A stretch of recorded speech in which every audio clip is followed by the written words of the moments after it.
Hey, um, this is Stacia, and we're gonna do a Stacia miniature. So this one's entitled, How Do I Get Nothing with the Mora? And you can probably sense a tinge of frustration with that title. And I actually played this game probably 2 to 4 weeks ago. But I do like to save any Blitz games that I think are key games that I can learn from. So I do want to say that when I play the Smith-Morra Gambit in Blitz, I entirely expect that if Black just blindly takes everything and develops, I should be able to crush them. I mean, it's Blitz, and it's harder to play the defense than it is the attack, or at least it is in theory. But often, I get nothing and I lose. So, or I lose on time because I can't find anything. So we're going to look at this game and see, what we can learn from it, especially in the middle game. Okay, so this is the Smith-Morra. Okay, so White's developing. And Black is playing pretty boldly, I would say. Like playing that move knight f6 is pretty bold. I mean, you're saying go ahead and play e5. So I think I can play e5 here, by the way, but it's probably not best or anything. But you can do this kind of thing and hold onto the pawn. The only thing I'm not sure about here is this move, which looks crazy, but I think it's actually a move. I'm not sure. Let's see what the engine says about that. Yeah, that move's no good because it's not protected enough. But I feel like I've seen that somewhere else, maybe after the bishop's on e7. Yeah, because it doesn't work here. We've got too much on it. But here the engine gives the move f6. Okay, yeah, I've seen this before. This move looks crazy, right? I mean, never play f6. But they're not trapping their knight because they just attacked the e-pawn again. So if we were to go h3, the knight can take. So we don't want to do that. If they go here, though, like let's say, I mean, this is the desirable thing. Actually, the engine doesn't think it's that great for White in this case. But I am suspicious. Okay. So f6 is the top move. Wow. Yeah, so f6, I mean, you know what it is Black needs to attack this pawn some more. So the engine's giving f6 is giving queen a5. E6 attacks the pawn again, but then we would take, I'm pretty sure. So yeah, and this is the thing. A lot of times they do go e6. Yeah, I've seen them do this, but you can't take back. It's attacked twice. So, and I've also seen them do this when they can do it, if that makes any sense, but a lot of times there's a pin. So, okay. Anyway, I did not play e5 in the game. So let's see what happened here. The engine's going off. Oh, okay. So this move, bishop c5. So I think this move is recommended by like Sam Shankland and Anush Giri. And the idea is to, just put the bishop on a good square, basically. All right, so I went queen e2. A normal move. So maybe it's possible that I should go e5 here. But if we do go e5 here, we have to be mindful that knight g4 does attack this now, and queen b6 could happen. So, like, we do have knight a4. So there might be some pressure on f2.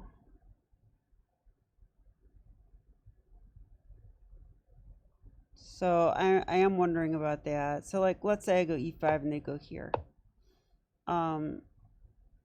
am I going to fall into like that Siberian trap thing? Like, if I were to defend the pawn now.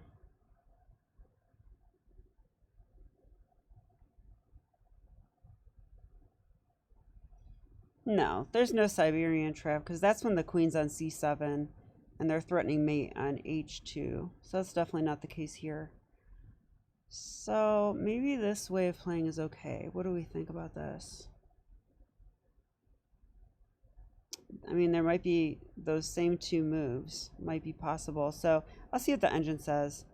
It actually likes white. It does think f6 is the best move, which tells you that black's position is suspicious, but yeah, and then we can go knight e4 here. And this was my idea. This is why I wanted to play e5 early, is to, you know, attack that bishop and put our knight in the center. And then, you know, if they were to go away, we can often bring our knight into d6. So, okay, so e5 turns out that is the best move. Okay. In the game, I went queen e2, and they castled. I went e5. They went knight to e8. Okay, so now you see why I was like, okay, you know, black's going to get crushed. You cannot play knight e8. I mean, maybe they can. But, so I went rook d1. They went a6, knight e4, bishop e7, retreating, bishop e3, developing. So you have to be careful in the Morra about mindlessly developing pieces, because sometimes normal developing moves cause you to lose all advantage because you are down a pawn. So, but I have to say, this position, I don't think we have much as white. I really don't. I know this knight's on e8, but it's actually helping these two breaks against the e5 pawn. So like f6 or e6. And I don't know. I'm not seeing a lot of danger for black here. They have very good control of these squares. Yeah, and I would think maybe f6 is in the cards for them. So let's see what happened in the game. I guess I didn't know what to do here. Bishop e3, b5, bishop b3, knight c7, and the knight's coming out. Now I feel like I would jump in d6. Let's see if that's what I did. Of course I did. But they can even take that, and they did. Yeah, and look at this. I feel like after this move, kicking my rook out, I must be worse here. And so let's ask the engine. Wow, white's better actually. Okay. All right, I'm turning it back off. So what is going on here? No, maybe we are better because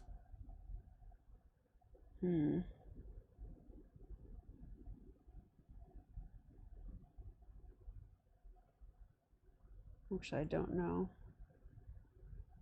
I mean, this move comes to mind. Rook d1. But I mean, that doesn't look like anything, does it? I mean, it's not really anything. We do have this very nice bishop, putting pressure on the black pawn structure. And, well, there's also this move bishop g5. That might be interesting, but I would be a little wary of f6 and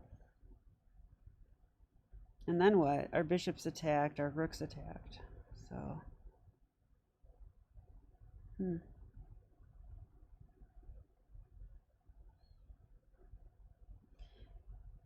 So probably I retreated, queen c7. I doubled.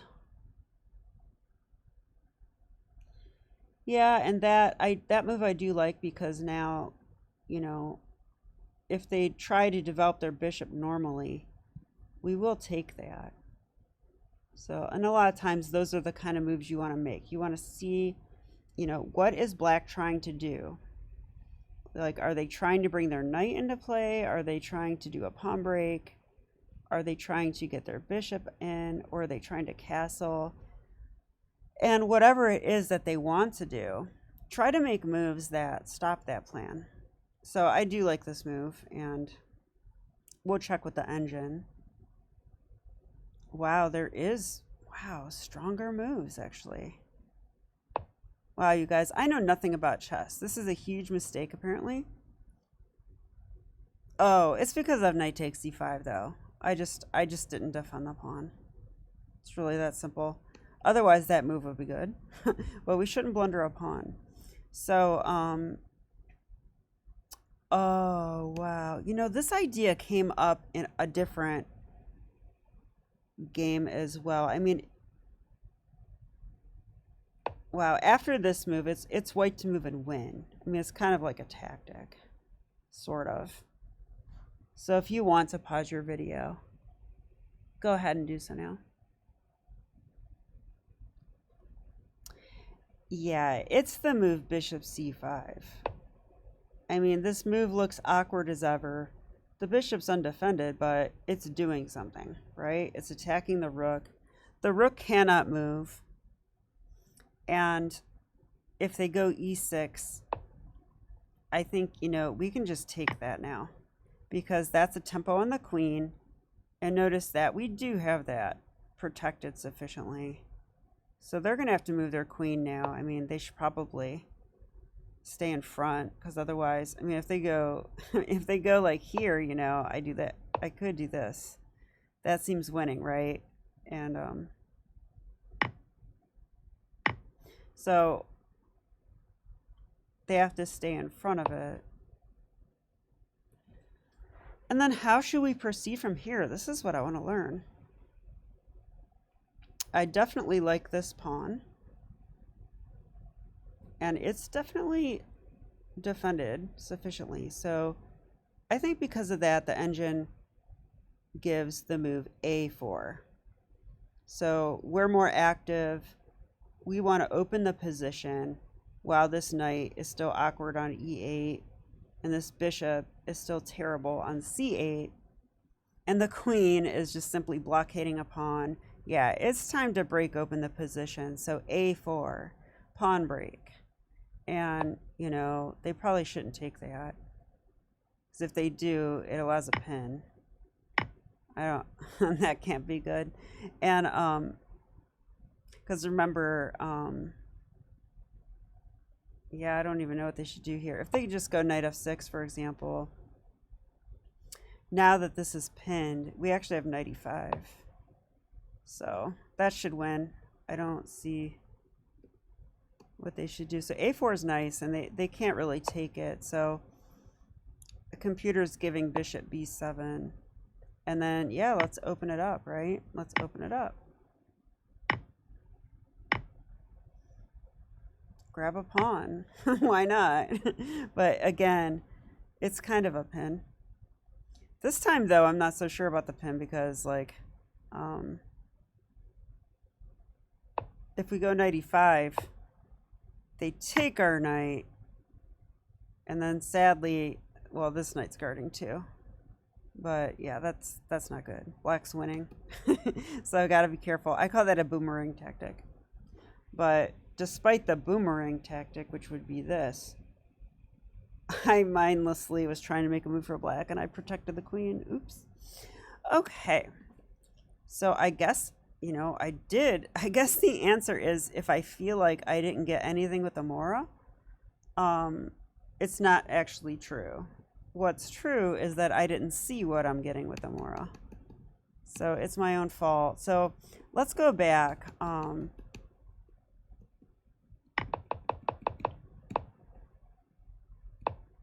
Yeah, so it does want e5 here. After queen e2, it gives d6, and it gives castles, and it thinks it's about even. So I did go e5 here. Knight e8's the best move, actually. Rook d1. And, okay, yeah, white has a little bit, which means that, since we're down a pawn, that means the initiative is real. That means we have initiative here. So this is kind of instructive. The computer wants to play bishop b3. You know, just saying we know this move is coming, so we're not going to let them do that with tempo. It's kind of cool.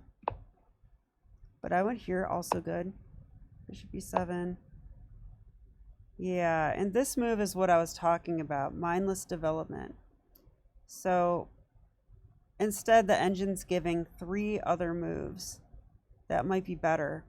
One is h4. Ooh.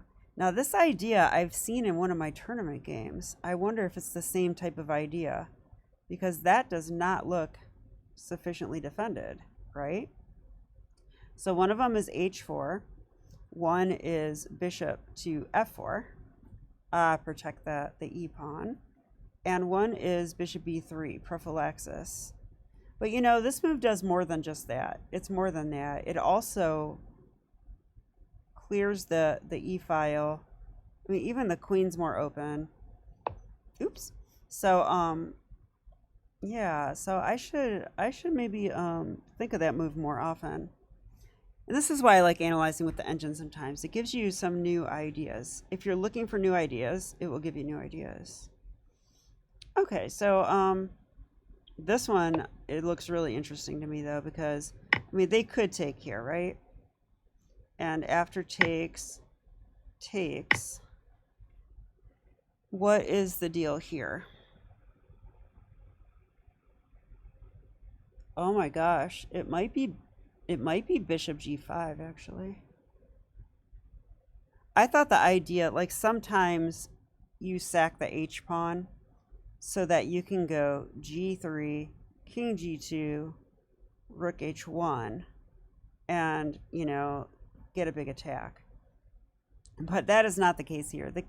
The case here is bishop g5, and I'm not sure where that queen should go. Yeah, it looks trapped. It's trapped. So, wow, I really like that idea. And then the other moves, so of course black shouldn't take the pawn. And if they can't take it, then this is generally, you know, a good idea. So we can soften up the king side. I mean, especially when you look at how black is situated here, all cramped and on the back row. So anyway, I feel like we did learn something. So I missed that one move, you know, and you know, often that's what it comes down to. You have, you know, maybe one moment to do something. So instead of playing the winning move, bishop c5, I decided to blunder a pawn. Not recommended. So yeah, you can't blame the Morra Gambit on this one, right? This was me. Oh, I didn't blunder that pawn, I don't think. I think I did this on purpose. I wanted to get tempos on the queen. But yeah, this is not enough anymore. I mean, bishop c5 was just much better. Yeah, in fact, it's giving rook c2, probably with that same idea again. So, but I went here trying to attack. Yeah, I was really trying to get stuff, but it says black's winning now. It actually says queen e5. Yeah, defensive move.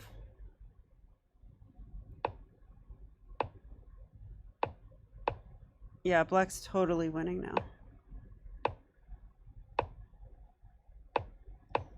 So I had some play and I failed to find it. So that is why we make these videos. So anyway, I went on to lose this game because, as you can see, I didn't really get the attack I was hoping for. So hope you guys enjoyed the video, and I'll be back with more. Thanks.